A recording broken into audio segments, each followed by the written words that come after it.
I first encountered Fassbinder's films in the early 80s when I was in college. And by this point, particularly in sort of in academic circles and sort of film cineast circles, the films had sort of reached a critical mass and entered the American consciousness. And the program I was in at Brown was then called the Semiotics Program. It was not a full-fledged department, but it was within the English program. It was very influenced by a lot of the new theory, feminist film criticism that was coming out of Europe. And so, along with that emphasis on sort of traditions of women's films, in Hollywood, there was obviously this excitement around the work of Fassbinder and the direct link to the melodramas of Douglas Sirk from the 50s, which had been the subject of a lot of writing by people like Laura Mulvey and Marianne Doan. Now, Fassbinder had started making films, I think, in 1969, coming out of sort of radical theater experiments in the late 60s in Germany. The really interesting thing to keep in mind is that Fassbinder was making films at the sort of political peak of counterculture. So his peer group and the people that he was surrounded by were, in France, Godard and people working in a very directly political kind of cinema who was inspiring everyone. And then in Germany, what was going to become the new German cinema would be characterized by people like Straub Houlet, Alexander Klug, Werner Schroeder, people who were basically trying to take a lot of the political sentiments and questioning going on and apply them directly to narrative. What went along with that was a rejection of classic Hollywood narrative and its more emotional-driven, ultimately, manipulative and corrupt forms. So, and Fassbinder's first 10 whatever films in his career reflected this more personal questioning about how narrative can be used politically. They're cooler films. They're more, they have a sort of deadpan critique of German society at that time. Then all of a sudden, Rainer Werner Fassbinder goes to see some Sirk films in 1971. I think someone who, like Fassbinder, who was so rigorously critical of dominant culture and generated the kind of aura of extreme pessimism about the possibilities for human happiness and freedom, was completely taken off guard by the direct tenderness, as he described it, in these Sirk films. A lot of people would look at these Sirk films, and that would be the very last thing that they would see. Tenderness, human fragility. But what Sirk did for Fassbinder, I think, was show that you could be extremely simple and very direct with your narrative language in a movie. But show people suffering, show people who you identify with, not due to their sort of free agency as people who are going to find you, infinite new territories or terrains, but actually people who you identify with because of their captivity in rigid societies that we all share. So that opened up a whole new idea to him. I think he also really liked, in a way, being adversarial even to his Marxist contemporaries and beginning to challenge this whole contempt, this easy contempt for Hollywood and its forms. But in a deeper level, I think what it really started to do was clarify Fassbinder's project. And there's a beautiful quote that I've taken very much to heart in my own work, because it so goes against, I think, a very basic liberal tradition in narrative, which is that you can tell stories about how you feel, you can put your messages into movies, you can, and whether that's happening at a Hollywood level or it's happening by Godard, whose political discourse is all over the body and form of his work, Fassbinder began to identify a problem with this. And he writes, and I think this is 75, "People often criticize my films for being pessimistic. There are certainly plenty of reasons for being pessimistic, but I don't see my films that way. They are founded in the belief that revolution doesn't belong on the cinema screen, but outside, in the world. Never mind if a film ends pessimistically, if it exposes certain mechanisms clearly enough to show people how exactly they work, then the ultimate effect is not pessimistic. My goal is to reveal such mechanisms in a way that makes people realize the necessity of changing their own reality. So he felt that films that tried to do it for you deprived you of, were ultimately apolitical. So having encountered Sirk and Fassbinder when I did in the early 80s, these are films and filmmakers that stayed in my mind and in my work from that point on. I started to make films of my own, well, in high school, but continued with a more serious effort through college and after college, and made my first feature film, Poison, in 1991. And really, I have to say, I applied aspects of Sirk and Fassbinder, I think, to all of my films that came out in the 90s. And finally, when the decade ended, I felt that it was time to really get into this specific influence more directly. So I went back to All That Heaven Allows, Sirk's beautiful 1956 film starring Jane Wyman and Rock Hudson. And it's the same film that, for most practical purposes, Fassbinder was looking at as well when he made Ali Fear Eats the Soul. The whole title, All That Heaven Allows, to begin with, sort of implies, on the one hand, it can be interpreted as it was by the Universal studio heads, as this incredibly, positive, inviting, plentiful kind of, message of heaven including. But actually, Sirk meant it a completely opposite way. He said, I always thought heaven was stingy. So it's about who is forbidden in heaven as much as it is who's allowed. But there's obviously some very basic similarities between the two films in terms of their setting, the idea of an inappropriate match of an older woman and a younger man, which Fassbinder takes several steps further with a racial conflict and a much more extreme age difference. But what's interesting are also, I think, maybe the differences between the two, in that you learn right away in Ali Fear Eats the Soul that the Emmy character, and Brigitte Mira's beautiful, solid performance of her, is this incredibly good person, this sort of innately unarrogant, accepting personality. But as Jane Wyman is in All That Heaven Allows, and as Julianne Moore is in my film Far From Heaven, but Emmy somehow, I don't know, she has a more steadfast connection to her beliefs that is not at all demonstrative, that's extremely just innate in her character, in her person. And so she sticks to her values very, very consistently throughout the story, in ways you don't see the Jane Wyman character capable of doing. In many ways, the Rock Hudson character in All That Heaven Allows, who's sort of standing in for this, innate moralism, is closer, I think, to the character of Emmy in Ali. And conversely, it's Ali who is more corruptible and is more ambivalent as he does get accepted into this society ultimately under certain terms, and then rejects it, and you see him going and sort of transgressing against his wife, and having sex with the bar owner. In many ways, it's closer to the ambivalence and the susceptibility that Jane Wyman feels in All That Heaven Allows, when the society kind of keeps pulling her back and forth between her desire and her sort of social station. Definitely one of the things that Sirk ignited for Fassbinder, and it goes along with the tradition of the melodrama to a large degree, which are often films set in domestic settings, is films about women and focusing on female characters.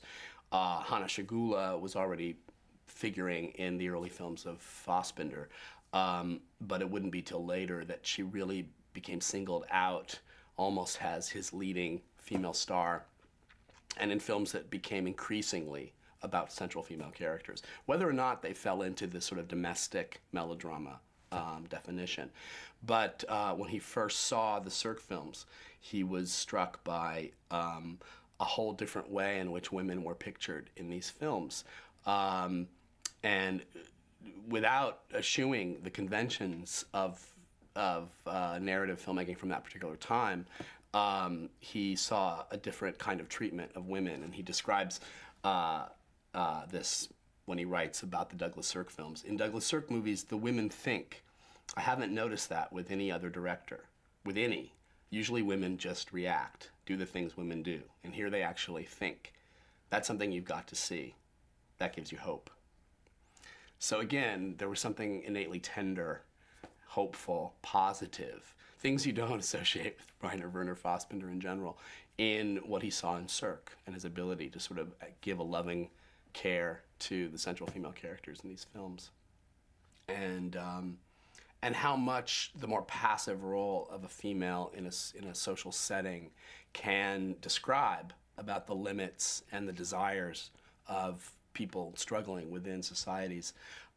Women became sort of regular centerpieces of Fassbinder's films. And some of the amazing women that you see in performances, from Brigitte Mira to Margit Karstensen to Hanna Schigula to Eva Mattes, throughout the career, is something that I guess we can certainly thank Sirk for. I think the amazing thing about this film of Fassbinder's is that the entire movie is constructed, both formally and in its content, around looking, around one character looking at another character, around characters being looked at, around looks of desire and looks of that define the most rigid social stations of insider-outsider. What the amazing thing that this does in the movie is that it freezes both parties. The looker and the lookie are frozen in the look, and it sets them in these very rigid positions that he uses both dramatically and aesthetically, but it relates, implicitly to the themes of the film, where these people are made to feel like pariahs for their love for each other. But then Fassbinder takes that further in a beautiful way, where ultimately you learn that society also needs to continually overcome or keep recycling the outsiders. And so this act of incorporation and appropriation is always at work as well. One of the first times we see Emmy at her workplace, sitting on the stairs for lunch with her coworkers, they know that she's been seeing this Moroccan man and this outsider, this foreigner. And they move away from her and leave her sitting on the stairs, and she's framed in the shot between the banisters of the stairways and also between the doorway, looking into the stairwell. And she's alone, and the coworkers are all whispering to each other on the side. And it's only later in the film, when the whole cycle has changed and everyone's own sort of immediate selfish needs allow Emmy to be re-included in the social fabric. There's a new woman who's replaced a coworker who was caught stealing, this Eastern European girl, and she's sitting on the stairs in exactly the same place as Emmy, and Emmy's now been brought into the corner to be privy to this private discussion. And you see that the society is basically based on exclusion of some kind. It's almost the precondition for anybody being let in, is somebody being kept out.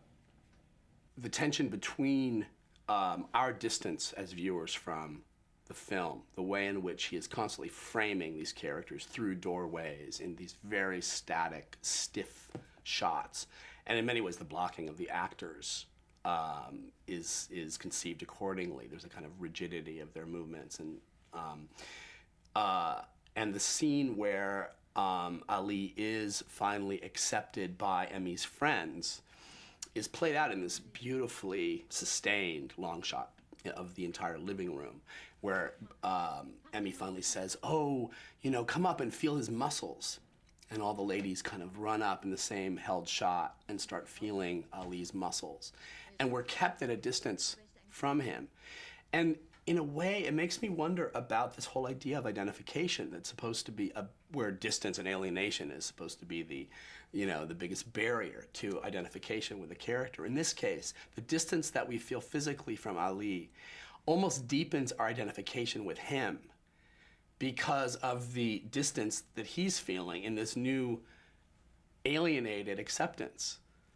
He's accepted as the exotic other now, and they can finally feel his muscles and derive some secondary thrill out of that. But what must that be like for him?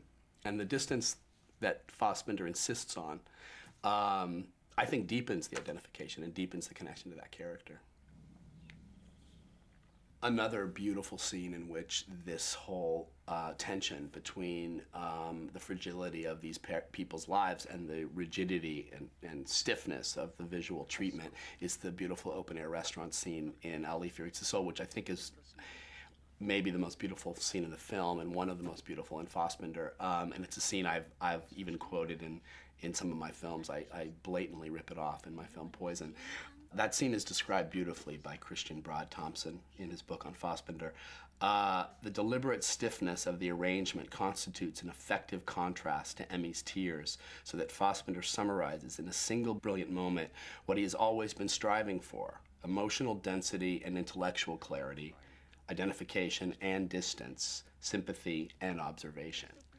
And what's so cool about that, and I think it's so true, and it's something I was definitely striving for in Far From Heaven, is that there are ways in which non-traditional identification, movies that you're more aware of the social framework, or as aware of the social framework as the poor people struggling within it, it's more, I guess, a process of recognition than identification, is that I think the emotional connection can be deeper and more profound than when it's geared solely through the single point of view and eyes of one protagonist, which you can't really say about any of these films that we're talking about. This whole regime of looks is something that it's pushed to a stylization in the treatment of the filmmaking, where groups of characters literally freeze in tableaus and absolutely don't move. And it puts the sort of tenderness and the fragility of this romance in extreme relief against that tension. It's true in the opening scene of Ali that immediately sets up this system of looks from the very first shot. And although this whole idea of a chorus of society freezing into stares, and what that does to the subjects of movies who are made to feel instantly as outsiders or threats to the status quo. You'll see this in some of my films coming quite directly from Fassbinder's influence.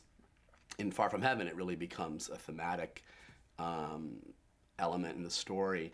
It's at the art gallery scene where Julianne Moore is surprised to find her very charming and intelligent gardener, the black man, played by Dennis Haysbert, with his daughter, and he's the only black person in this room of white society ladies and their husbands. They connect and start to talk about the art, and yeah, the film is sort of framed by these tableau shots of people frozen in stares, and it's this scene from which she derives the whole idea of being the only one in a room that she identifies as something that he experiences, and then later he kind of brings that experience full circle when he takes her to the black bar in which she's the only one in a room. Many of Fassbinder's films after his encountering of Douglas Sirk were films about women characters, but they were also films about every possible minority, people of color, gay people, anarchists in the third generation. And what's so brilliant about that, and what definitely has inspired me too as a gay filmmaker, is that no one is left off the hook. All of the subjects of Fassbinder films are as much the victims and perpetrators of the power dynamic that is his real critique in these films. In Fox and His Friends, the character that he himself plays, the sort of hapless guy at a carnival who gets sucked into this very wealthy, elitist gay society, is completely exploited by these very fashionable gay men in the film. And so again, the critique is across the board, and I think he's very interested in the ways in which victims, in fact, participate in the power dynamics that are ultimately the product of societies. So it's a very different kind of approach, and it inspired to a large degree the fact that the way Dennis Quaid's character in Far From Heaven is not played for liberationist motivation. He is suffering terribly, and we understand that, but we also see the way in which he lashes out at Julianne Moore and ultimately occupies the double standard, where as a man and as someone who could hide in pursuing his desires and his needs as a gay person, gets much further along in that search than his wife, who has to ultimately be straddled with the responsibility of maintaining the household and keeping it all going at any cost. Something that Fassbinder took very much to heart from Sirk, who articulates it very clearly, is that the characters have to be in the dark, basically. It's part of this whole idea of not giving the answer in your movie. Characters can never be in possession of the message of the film that they're in and be the articulators of that message. At that point, you've failed. You've foreclosed any possibility for an audience member to do something active in response to this experience of watching a movie. I think that's all that this is about, is instigating activity in the minds and in the emotions of the viewer. It's not emotional until we fill it in with our experiences, our lives, our interpretations of what's happening on screen. And when it's all done for you, there's nothing for us to do. And we're passive, like the subjects of those looks in Ali Fury Eats the Soul. Sirk describes it in those interviews from '71 as saying, your characters have to remain innocent of what the picture is after. They should never step forward. People shouldn't be what in German is called eindeutig, with only one meaning. All the contradictions of a character have to be there. That's why Fassbinder can so beautifully get away with the fact that Emmy sees no problem in loving a much younger African man. Still talks about Hitler, and talks about the days when we were all part of the party, and takes him to the Hitler restaurant on their wedding day, These contradictions show us that she is not, even though she has these very innate good and moral instincts, that she's also completely a subject and a construct of her society. And those contradictions are things that we can learn from and that we can see around. It's sort of, and it's very much what Fassbinder himself says when he talks about Sirk. They keep kind of patting each other on the back. Sirk has said that you can't make films about something. You can only make films with something, with people, with light, with flowers, with mirrors, with blood, with all these crazy things that make it worthwhile. And Sirk has made the most tender ones I know, films by a man who loves human beings and doesn't despise them as we do.